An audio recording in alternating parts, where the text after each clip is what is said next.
علی بھائی اگلا سوال ہے، سیدنا علی رضی اللہ عنہ نے اپنے دور خلافت میں تو جنگ جمل، جنگ صفین اور جنگ نہروان لڑیں، لیکن خلفائے راشدین کے دور میں جنگ یرموک اور جنگ قادسیہ میں شرکت نہیں فرمائی، اس کی وجہ کیا ہے؟ پلیز وضاحت فرما دیں۔ دیکھیں میں اس سوال کو نیگیٹو نہیں لیتا، پازیٹیو ہی لیتا ہوں، یقیناً اچھی انٹینشن سے کسی نے پوچھا ہوگا، لیکن میں جان کی امان پاؤں تو اس کے اوپر صرف اتنا عرض کروں کہ کیا قادسیہ اور یرموک حضرت عمر نے لڑی ہیں خود؟ وہ تو خلیفۃ المسلمین تھے، تو یہ کہیں گے نہیں لڑی۔ تو ان سے پوچھے اس کی وجہ کیا تھی؟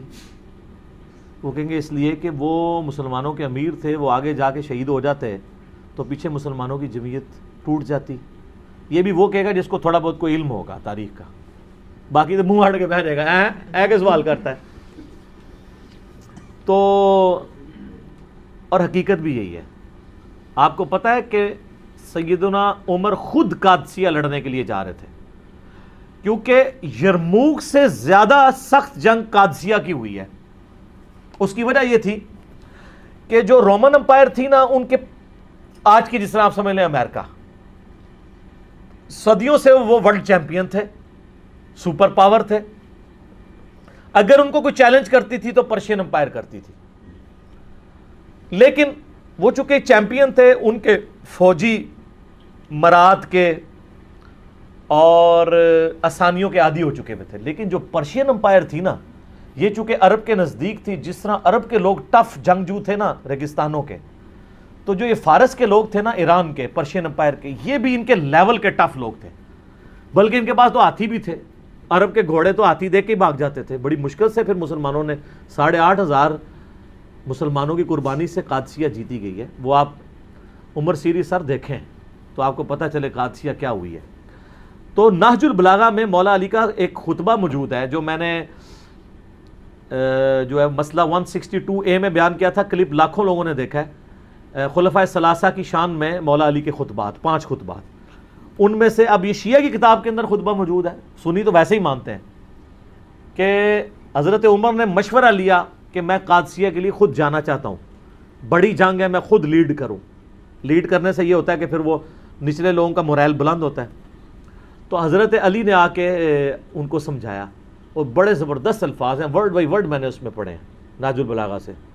وہ کہتے ہیں کہ تم جو نا اس وقت مسلمانوں کی، جس کو ہم وہ کہتے ہیں نا، وہ قلہ ہو، یعنی جب کسی جانور کو بھاگنے سے بچانا ہونا تو اس کو ایک قلعے کے ساتھ باندھا جاتا ہے، وہ سینٹر ہوتا ہے۔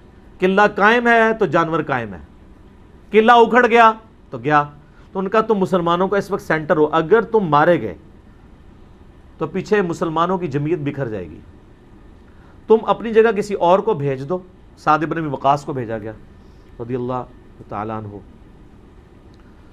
خدا نہ خواستہ ہم نے شکست کھائی اس جنگ قادسیہ میں، تو ہم پیچھے سے اور کمک روانہ کر دیں گے عرب کے لوگوں کو جمع کر کے، تو پھر ایک اور مارکا لڑ لیں گے۔ کم از کم تم پیچھے ہوگے تو لوگوں کو جمع تو کر سکو گے، ورنہ مسلمانوں کو تو پہلی فکر یہ پڑ جائے گی خلیفہ ہی مارا گیا ہے۔ جیسا کہ غزوہ احد میں نبی علیہ السلام کی شہادت کی خبر مشہور ہوئی تھی تو صحابہ میں بھگدڑ مچ گئی تھی، تو حضرت عمر نے مشورہ قبول کیا، تو سیدنا عمر نہیں گئے۔ سیدنا عمر کی ایک عادت تھی کہ وہ جتنے سینئر صحابہ ہیں نا، ان کو تھنک ٹینک کے طور پہ اپنے ساتھ رکھتے تھے۔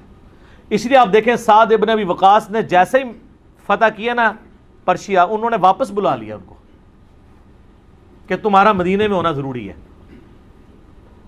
ابو عبیدہ ابن جراح نے یرموک میں جب کامیابی حاصل کی تو ابو عبیدہ کو خط لکھا کہ واپس آ جاؤ، وہ تو طاعون کا مرض ہوا تو وہ شہید ہو گئے وہیں پہ طاعون کے مرض میں۔ تو سیدنا عمر جتنے سینئر اصحاب تھے نا، ان کو اپنے ساتھ مدینے میں رکھتے تھے تھنک ٹینک کے طور پہ کہ ان کے مشوروں سے چلنا ہے۔ یار دوسرا ان لوگوں نے اپنی زندگی میں تھوڑی جنگیں لڑی ہوئی تھی۔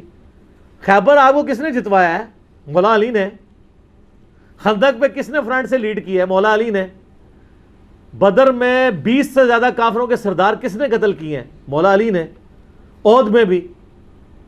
تو اتنی جنگیں تو لڑ چکے ہوئے تھے۔ خلفائے راشدین کے دور میں ان کا جنگ لڑنا کوئی ضروری نہیں تھا، ان کی تو پوری زندگی جنگوں سے عبارت تھی۔ اپنی زندگی کا گولڈن پیریڈ انہوں نے جنگوں میں، یار جوانی تو سب کو پیاری ہوتی ہے۔ حضور کی وفات کے وقت حضرت علی کی عمر پتہ کتنی تھی؟ 34 سال۔ اور جتنی آپ جنگی کارنامے سنتے ہیں وہ 34 سال سے پہلے کے تھے. میری 42 سال ہونے والی ہے, آپ اندازہ کر لیں. 34 سال میں خیبر ہو چکی ہوئی ہے. تو خیبر کب لڑی گئی؟ جب حضرت علی کی عمر 28 سال تھی. آلموسٹ 28 سال کی عمر میں انہوں نے ابن عبد الود کو قتل کیا, جو 100 بندوں سے اکیلا لڑ لیتا تھا. مرہب کو قتل کیا ہے خیبر میں, ابن عبد الود کو خندق میں, اور خندق تو اس سے بھی پہلے ہوئی ہے. تو حضرت علی چونکہ تھنک ٹینک تھے, یعنی انٹیلیجنشیا آپ کہہ لیں. حضرت عمر کے دور میں چیف جسٹس تھے حجاز کے, کوفے کے چیف جسٹس ابن مسعود, شام کے چیف جسٹس ابو درداء, اور مدینہ میں چیف جسٹس مولا علی. تو وہ تو ایک مین پوسٹ کے اوپر تھے, اس لیے جنگیں نہیں لڑی. اب رہ گیا کہ وہ بعد میں جنگ جمل صفین نہروان کے لیے کیوں چلے گئے؟ وہ اس لیے چلے گئے کہ اس وقت مسلمانوں میں ہی 2 گروہ بن گئے تھے. حق ایمبیگوس ہو گیا تھا, مبہم ہو گیا تھا. اس کے لیے ضروری تھا کہ حضرت علی خود میدان جنگ میں اترتے, تاکہ لوگوں کو یقین آ جاتا کہ اگر حضرت علی باغیوں کے خلاف قتال کر رہے ہیں جنگ جمل صفین اور نہروان میں, تو یہ قتال حق پہ مبنی ہے.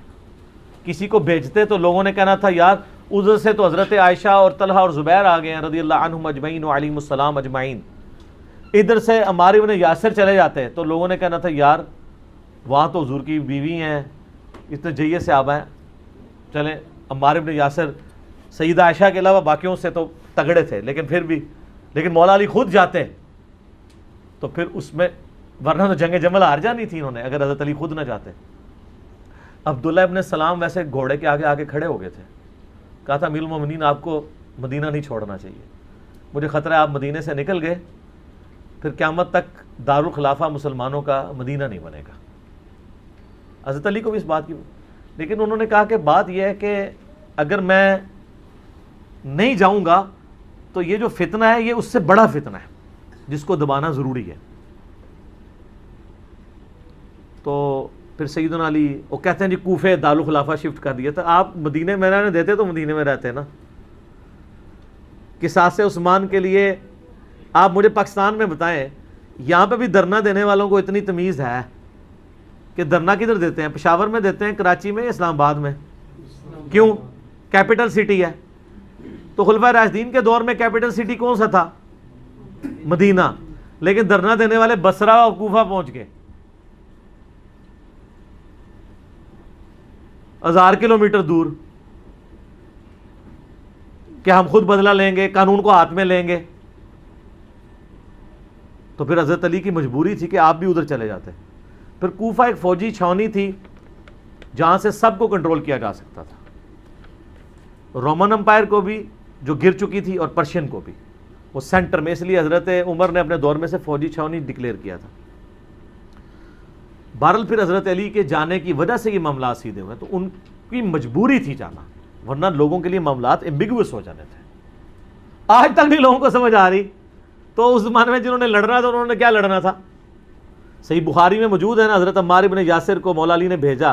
بخاری کے الفاظ ہیں, وہ ممبر کی نچلی سیڑھی پہ بیٹھے اور حسن ابن علی کو اوپر والی سیڑھی پہ رکھا تاکہ سب لوگ دیکھ لیں جنتی نوجوانوں کا سردار بیٹھا ہوا ہے, مولا علی کا بچہ.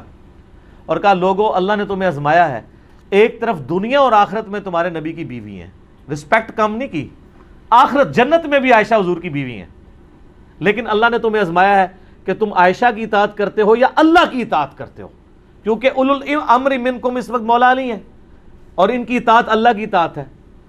اطیعوا اللہ واطیعوا الرسول واولی الامر منکم. تو جب یہ سینیریو ہو, اس وقت مولا علی کی مجبوری تھی وہاں سے نکلنا.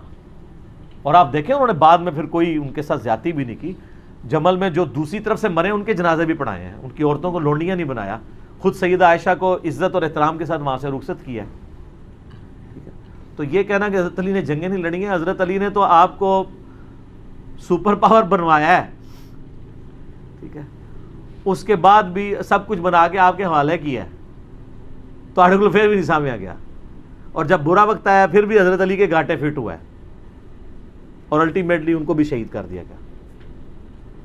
میں اس سوال کے جواب کے اینڈ پہ وہ حدیث بیان کروں گا جو المستدرک للحاکم میں موجود ہے, سنن نسائی الکبریٰ کے اندر موجود ہے، میں نے اپنے ریسرچ پیپر میں بھی ڈالی ہے کربلا والے، کہ نبی صلی اللہ علیہ وآلہ وسلم نے فرمایا اے علی تیری مثال میری امت میں قوم سمود کی اونٹنی کی سی ہے. جس طرح قوم سمود نے صالح علیہ السلام کی اونٹنی کو قتل کیا تھا تو اللہ کا عذاب آ گیا تھا. اگلے زمانوں میں سب سے بڑا بدبخت وہ تھا جس نے اونٹنی کو قتل کیا، اور میری امت کا سب سے بڑا بدبخت وہ ہوگا جو اے علی تجھے قتل کرے گا اور تیری داڑھی کو تیرے سر کے خون سے رنگ دے گا. استغفر اللہ و اتوب الیہ. تو مولا علی کی شہادت کے بعد جس طرح قوم سمود کی اونٹنی مری تھی تو قوم سمود پہ عذاب آیا تھا، حضرت علی کی شہادت کے بعد بھی امت پہ عذاب آیا کہ آج تک دوبارہ اسلامی نظام قائم ہی نہیں ہو سکا. آج آپ جتنی حکمرانوں کو گالیاں نکالتے ہیں اور آپ جناب 1400 سال سے دعا مانگ رہے ہیں اللہ عمر جیسا حکمران نصیب فرما، تھوڑی دعاؤں ہوں تک نہیں قبول ہو رہی ہیں، اسے کام ہی بڑا بڑا پایا ہے، بہت بڑا جرم آپ نے کیا ہوا ہے. تو لیکن اب آپ دیکھیں تبدیلی آ رہی ہے، اب لوگوں کو یہ پتہ لگنا شروع ہو گیا کہ واقعی یار کام ڈالا ہے. اور یہ تبدیلی اسی دور میں کیوں آئی ہے؟ پہلے تو یہ نہیں تھی. اب یعنی بچہ جو ہے وہ جمل صفین نہروان ڈسکس کر رہا ہے. ہمارے تو ابوں کے علماء کو بھی نہیں تھی پتہ. کیوں؟ اسلام کی دہشت ثانیہ کے لیے ضروری ہے کہ امام مہدی کے آنے سے پہلے لوگوں کو جمل صفین نہروان سمجھ آئے اور اہل بیت کا مقام سمجھو، ورنہ جب آ کے حضرت امام مہدی کے یوٹیوب پہ ویڈیوز چڑھنی ہے کہ علی حق پہ ہے تو انہوں نے کہنا یہ شیعہ ہے، تو کہاں سے ان کی بیعت کرنی ہے؟ ان سے پہلے ہی کام ختم ہو چکا ہوگا ہماری ویڈیوز کی برکت سے. یا جدھر لوگ آپ عرب میں چلے جائیں، عدنان ابراہیم ہے، سنی ہے، اکیلے بندے نے تل پٹ کر کے رکھ دی ہر چیز. صحیح فصیح اللسان عربی زبان میں ان کی ویڈیوز رکھی ہیں، انگلش سب ٹائٹل میں آپ کو ملیں گی. حالانکہ ٹائی لگاتا ہے وہ بندہ. فلسطین کے پناہ گزین کیمپوں میں اس کی پرورش ہوئی ہوئی ہے، دنیاوی طور پہ بھی وہ پی ایچ ڈی ہے. اور آپ ذرا خلافت و ملوکیت کے اوپر، وہ تو مودودی صاحب کو کی کتابوں کو کوٹ کرتا ہے، الخلافہ والملک. آپ بتا عربی میں ترجمہ ہوا ہے خلافت و ملوکیت کا الخلافہ والملک کے نام سے. تو ہر جگہ آواز اٹھی ہوئی ہے پوری دنیا کے اندر.